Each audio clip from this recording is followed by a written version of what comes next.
Hello guys, मैं आपका host and दोस्त लॉजिकल बीइंग। आज हम बात करेंगे किड गोकू के ऊपर। किड गोकू के बारे में कुछ ऐसे स्केलिंग के ऊपर बात करेंगे शायद आप पहले कभी नहीं सुने होंगे। ये स्केलिंग में कुछ ओजी स्केलिंग के ऊपर बात करूंगा और ये जो स्केलिंग रहेगा शायद कुछ लोग पहले से परिचित होंगे या फिर कुछ लोग के लिए पूरी तरह से एक एलियन स्केलिंग हो सकता है। सो जल्दी शुरू करते हैं, लेट्स स्टार्ट।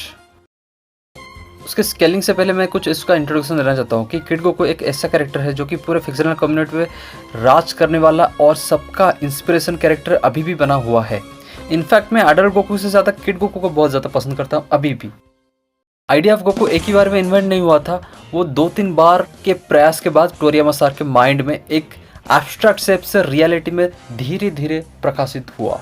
लेकिन इसी सन गोकू का पॉपुलैरिटी में सबसे मेन रीजन है उसका पावर सिस्टम। टोरियामा सर ने बहुत ही सिंपल और unique real life based power concept यहाँ पे ऐड किया और वो कौन सा कॉन्सेप्ट है? द कॉन्सेप्ट ऑफ की। सिर्फ और सिर्फ की कॉन्सेप्ट के बारे में जानने के लिए आप मेरे वीडियोस को देख सकते हैं। मैंने 2 वीडियो बना के रखे हैं इस पे, आप टाइम निकाल के जरूर देख सकते हैं। दोस्तों, ये जो की कॉन्सेप्ट रहता है वो हर फिक्शन के लाइव एक्शन मूवी में या फिर नोइंगली हो या फिर अननोइंगली हो, हर जगह पे ये यूज होता है, चाहे आप माने या ना माने। और वो कैसे? की को हम जानते हैं कि वो तीनों चीजें बनता है, युकी, सोकी और गेंकी, मतलब करेज, माइंड और एनर्जी। हर फिक्शन में हम सब देखते हैं कि कोई भी हीरो हो या फिर कोई भी कैरेक्टर हो, जब किसी कठिन परिस्थिति से गुजरने का मन बनाता है तब उसके दिल और दिमाग में एक ही साफ गोल रहता है और एक ही डिटर्मिनेशन माइंडसेट और उसका लगातार प्रयास यानी एनर्जी खर्च करता है, या कहे तो आउटपुट निकलता है। तो इसी प्रोसेस की वजह से हीरो जो रहता है अपने प्रीवियस स्टेट से वो एक न्यू फॉर्म हासिल करता है, जो कि प्रीवियस स्टेट से वो बहुत ज़्यादा पावरफुल रहता है और वो धीरे धीरे ताकतवर बनता जाता है। सो इसी तरह से की कॉन्सेप्ट वहाँ पे भी लागू होता है, चाहे आप मानो या ना मानो, चाहे वो नाम जो भी हो उसी वर्स का पावर सिस्टम का। लेकिन ये ड्रैगन बॉल जो है वो इसी की कॉन्सेप्ट से ही प्योरली बेस्ड है और इसी की कॉन्सेप्ट के माध्यम से वो हर तरह का कार्य कर सकते हैं लिटरली। और दोस्तों, वर्सेस बैटल में ड्रैगन बॉल ने बैटल स्ट्रेंथ नाम का एक कॉन्सेप्ट दिया है, जो कि है पावर लेवल, या उसका जापानीज नाम कहे तो संतोयोरकू। पावर लेवल और पावर स्केलिंग वो दोनों अलग अलग चीज़ होते हैं। मैं ये थोड़ी देर में ही समझाने वाला हूँ आपको। तो दोस्तों, अभी वीडियो के सेकंड पार्ट में बढ़ते हैं, जहाँ पे हम गोकू के फीट्स के बारे में बात करेंगे। जैसे कि फॉर एग्जांपल पावर लेवल 10 पे गोकू क्या क्या कर सकता है। वो लिटरली पावर लेवल 10 पे वो 120 किलोमीटर एक कछुए को बिना थके विदाउट ए सिंगल स्वेट, वो लिटरली समुद्र तक वो 120 किलोमीटर तक एक कछुआ को लेके भाग सकता है, जो कि कोई एक नॉर्मल सुपर हीरो कर सकता है, कोई बड़ी वाली बात नहीं है। और दूसरी बात है कि वो लिटरली एक 500 से 600 किलो पत्थर को वो अपने बेयर हैंड से वो क्रश कर देता है, और वो भी पावर लेवल 10 में। पावर लेवल 10 पे वो कैजुअली वो 4 से 5 टन के कार को वो इजीली लिफ्ट करके वो बहुत दूर तक थ्रो कर सकता है। पावर लेवल 10 पे वो मल्टीपल बिल्डिंग साइज रॉक को वो इजीली ब्रेक कर सकता है। और पावर लेवल पे स्पीड फीट की अगर बात करें तो वो लिटरली वो सुपर सोनिक स्पीड पे वो भाग सकता है, नॉट कंप्लीटली सोनिक स्पीड पे, लेकिन वो ह्यूमन आई से वो इनविजिबल हो सकता है। वो उसका स्पीड जो रहता है वो इतना है पावर लेवल 10 पे। लेवल 10 पे आप सब जानते हैं कि वो लिटरली कुल्हाड़ी अपने सर पे बहुत जोर से लेता है, लेकिन फिर भी कुल्हाड़ी एकदम टूट जाता है, लेकिन उसका सर कुछ नहीं होता। वो लिटरली एक नॉर्मल बंदे का वो सर जो है 2 टुकड़े में बट जाता है, लेकिन पावर लेवल 10 पे एक बंदा ये सब चीज़ें कर सकता है। मशीन गन जो रहता है वो उसका वेरी क्लोजली वो सारे बुलेट्स का भी पूरी तरह से बुलेट प्रूफ बन जाता है। मशीन गन कुछ भी नहीं कर सकता उसका।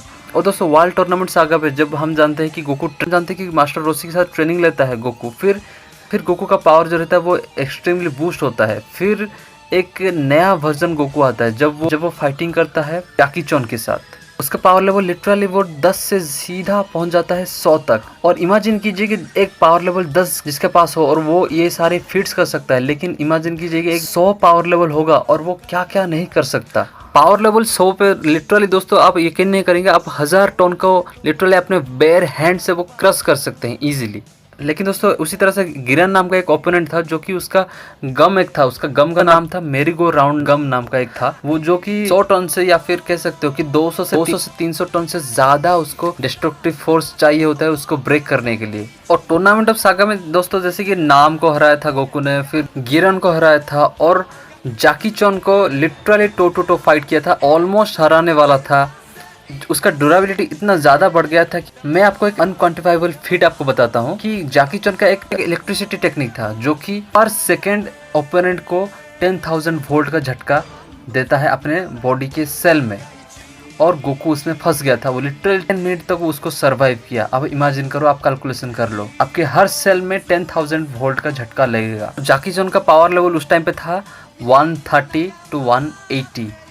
फिर दोस्तों वर्ल्ड टूर्नामेंट के बाद रेड रिबन सागा आता है। फिर उसमें क्या होता है कि लिटरली गोकू जो रहता है वो सीधा सबको सोलो करता है, पूरे आर्मी बेस को। जितने भी रेड रिबन आर्मी थे, जो इविल आर्मी थे, वो दुनिया को, जो वहीं से उनका जो हेडक्वार्टर था जो इविल आर्मी का, वो सारे के सारे आर्मी को गोकू ने लिटरली अकेले ही सोलो कर लिया। और वो मास्टर रोशी भी हैरान हो गए। और दोस्तों यहाँ से गोकू का जो फीट जो है वो गंदा वाला फीट जो है वो चालू हो जाता है। जैसे कि फॉर एग्जांपल अभी यहाँ पे एक सुपर विलन का एंट्री होता है जिसका नाम है ताओ पाई पाई। ताओ पाई पाई लिटरली सुपरसोनिक स्पीड से, वो ट्रैवलिंग स्पीड भी सुपरसोनिक स्पीड है, और लिटरली जो स्नाइपिंग बुलेट है जिसको हम कह सकते हैं कि एक AWM, जो पबजी वगैरह खेलते हैं उसको जानते हैं कि AWM क्या होता है, मतलब उस टाइप का गन से वो लिटरली वेरी क्लोज रेंज से उस गन को वो डिफ्लेक्ट कर सकता है। स्नाइपिंग बुलेट जो रहता है वो बहुत ज़्यादा नॉर्मल बुलेट से ज़्यादा ट्रैवल करता है। उसका ट्रैवलिंग स्पीड नॉर्मल बुलेट से 2 टाइम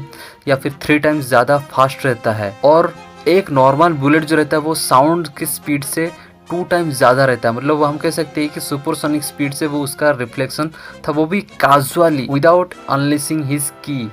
और दोस्तों ताओ पाई पाई का सबसे बड़ा फीट जो मैंने बता नहीं भूल गया, लेकिन उसके फीट को मैं बाद में बताऊंगा। लेकिन उससे पहले एक विलन था, उसका नाम, वो भी एक सुपर विलन कैटेगरी में था, लेकिन उसको बोला जाता था सुपर ह्यूमन, जो कि जनरल ब्लू।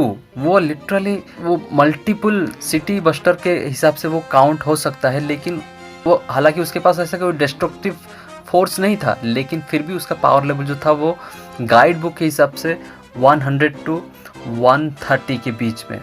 और दोस्तों किड गोकू के एंड आर्क में हम सब जानते हैं कि किंग पिकोलो जो रहता है वो सबसे मेन सुपर विलन था किड गोकू आर्क में। और किंग पिकोलो कौन था? वो लिटरली एक मल्टी मून बस्टर कैरेक्टर है। वो लिटरली वो चाहता तो अर्थ का सरफेस को वो ब्लिंक ऑफ एन आई वो इजीली डिस्ट्रॉय कर सकता है। और ये चीज़ कैसे पॉसिबल है मैं आपको अभी बताता हूँ, एक डिफरेंट लॉजिक से मैं बताता हूँ। दोस्तों आप सब जानते हैं कि मास्टर रोशी एक परफेक्टली मून बस्टर है, परफेक्टली मून बस्टर प्लस है। क्यों? क्योंकि उनका जो कामयामेहा था वो क्या था, वो रिलेटिविस्टिक स्पीड पे वो काउंट होता है उनका कामयामेहा। वो लिटरली मून को एक ही सेकंड के अंदर वो पूरी तरह से वेपराइज कर देते हैं। वो लिटरली मास्टर रोशी ने वो लिटरली मून को स्प्लिट नहीं किया था, वो लिटरली सारा मून को वेपराइज कर दिए थे कम्प्लीटली, और विद इन 1 सेकेंड। तो वो कितना एनर्जी वहाँ पे खर्च होता है एक मून को डिस्ट्रॉय करने के लिए, अभी हम कैलकुलेशन करते हैं। दोस्तों हम सब जानते हैं कि एक सिटी को डिस्ट्रॉय करने के लिए, जो कि हिरोशिमा नागासाकी में जो बॉम्ब गिरा था, वो जब डिस्ट्रक्शन हुआ था तब उसका एनर्जी आउटपुट कितना निकलता है, 100 मेगाटन या फिर 200 मेगाटन TNT एक्सप्लोजन हुआ था। और उसमें एनर्जी जो निकला था वो literally 4 to 5 quadrillion joules of energy वो लिटरली प्रोड्यूस हुआ था। कि कितना हो सकता है थोड़ा मैं आपको दिखा दूं।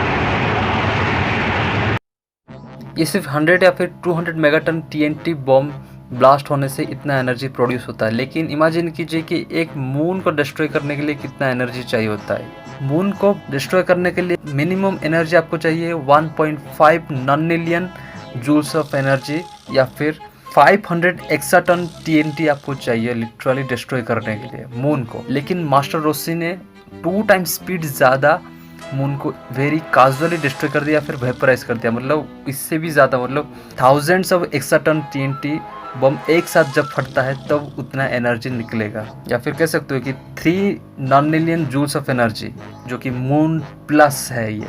और इस तरह का जो एनर्जी प्रोजेक्शन जो है वो लिटरली गोकू अपने बॉडी पे लेता है, जो कि मास्टर और रोशी को दोनों सरपास करते हैं। नेक्स्ट आर्क में गोकू भी सरपास करता है और ताओ पाइपे भी सरपास करता है। वो ऑलरेडी एक सरपास्ड वर्जन है ताओ पाइपे, जो कि डोडोन रे जो है उसका फुल पावर डोडोन रे जो है वो मून बस्टिंग अटैक है, जो कि किड गोकू अपने बॉडी पे लेता है लेकिन उसका कुछ नहीं होता।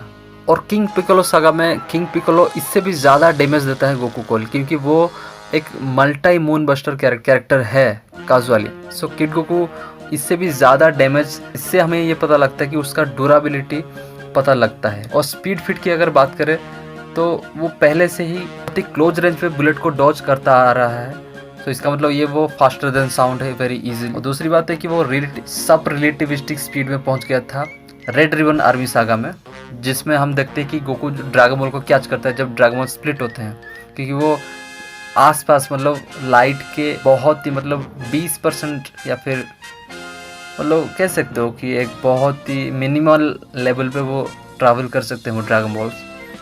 और दोस्तों ड्रैगन बॉल पे फास्टर देन लाइट वाला रिएक्शन मूवमेंट कब हुआ था? जब टीएन हिस्सिनान ने अपना सोलर फ्लेयर अटैक किया था, तब गोकू ने वो लिटरली लाइट आने से पहले वो ग्लास को अपने चेहरे पे लगा लेता है। दोस्तों मैं सोलर फ्लेयर के बारे में थोड़ा बता देता हूँ कि सोलर फ्लेयर जो है एक ऐसा टेक्निक होता है जो कि जैसे कि हम नॉर्मल लाइट जो रहता है, नॉर्मल लाइट में sets of photon package flow करता है, लेकिन सोलर फ्लेयर में क्या होता है कि densely extremely densely photon packages की जो रहता है वो की फोटोन पैकेज के हिसाब से एक्सट्रीमली डेंस लेवल पे फोकसिंग किया जाता है अपने एनिमी की तरफ, ठीक है, जो जिससे क्या होता है कि नॉर्मल लाइट से ज़्यादा वो डेंसली इफेक्ट होता है। इसी वजह से हमारा आग जो है, ओपोनेंट का आग जो है वो लिटरली चकनाचौंध हो जाएगा। लेकिन गोकू जो रहता है वो इसको भी बहुत वेरी इजीली वो डॉज कर सकता है, और जो रहता है गॉडली लाइटिंग को वो डॉज कर सकता है एंड ऑफ द आर्क में, end of the kid Goku arc में। ये भी बहुत ही क्लोजर जो रहता है FTL लिस्ट में वो काउंट होता है। तो इसी तरह से बहुत सारे ऐसे फीट्स है जो कि मैं स्किप कर रहा हूँ, क्योंकि बहुत अगर मैं धीरे धीरे बताता जाऊँगा तो वीडियो जो है वो 30 मिनट का हो जाएगा। सो इसी वजह से मैं वीडियो को यहीं पे स्टॉप करता हूँ। नेक्स्ट वीडियो में सुपर सेन और सुपर सेन 2 तक, या फिर गोकू का कायोकेन और सुपर सेन मोड को मैं यहाँ पे एक्सप्लेन करूँगा, और वो कितना कैलकुलेबल और कितना अनक्वांटिफाइबल फीट्स है मैं सब कुछ यहाँ पे बताऊँगा नेक्स्ट वीडियो पे। सो आई होप कि इस वीडियो के माध्यम से कुछ ना कुछ मैं आपको इन्फॉर्मेशन दे पाया गोकू के बारे में। और दोस्तों आई होप कि मैं कुछ डाउट्स को आपको मैंने क्लियर कर पाया इस वीडियो के माध्यम से। सो दोस्तों वीडियो को एंड यहीं पे करते हैं, मैं मिलता हूँ नेक्स्ट वीडियो पे, तब तक के लिए आरिगातो गोजाइमासु, बाय बाय।